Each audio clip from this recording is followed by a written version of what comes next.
Big problem facing the people of the province today is the release of the independent consultants report regarding the blackouts of January. DarkNL. And that's not Susie Druken who sleeps in a tanning bed every night. Not that kind of DarkNL. This is about the blackouts. This is a damning report of Newfoundland Labrador Hydro. They say it's in line with their own internal investigations and what they've heard from the consultant that they hired.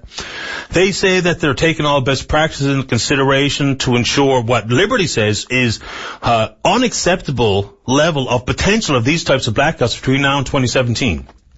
So it's all comforting enough to hear that you're making a move on that kind of stuff, and you're going to try to avoid this sort of occurrence again in the future. Well, thank you very much. Right? But the key takeaway, and I've tried to read as much as I can. I haven't read the entire report because I just haven't had a chance, but I will. The key problem for me is that Liberty points out that when Newfoundland Labrador Hydro told us that these were unfortunate, unforeseen circumstances that led to the blackouts, and in large part the convergence or the confluence of events made it something they could not anticipate, Liberty says that's not true. The maintenance schedule was not adhered to. There was things that should and could have been done to eliminate the high risk that obviously reared its ugly head in January. That is the takeaway from this report. So we can question Hydro all we want about what you're doing to ensure it doesn't happen again, but the real knuckle wrapping that they're getting here, in my opinion, is that there was a maintenance schedule not adhered to.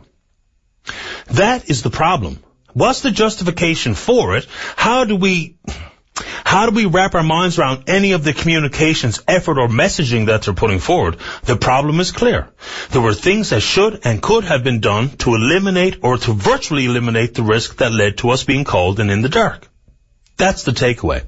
So now people will exaggerate to the point where they think that people not only should be fired, but they should be held criminally responsible for some of the deaths during DarkNL. Once again, I find that exaggeration unfortunate to the debate because we don't talk about what is the reality of the public debate. We don't talk about what can be done and who should be held accountable, because I don't think that's true. It's pouring rain today. There's ruts in the road. So if someone hydroplanes and dies, does that mean we get to sue the government and the road crew?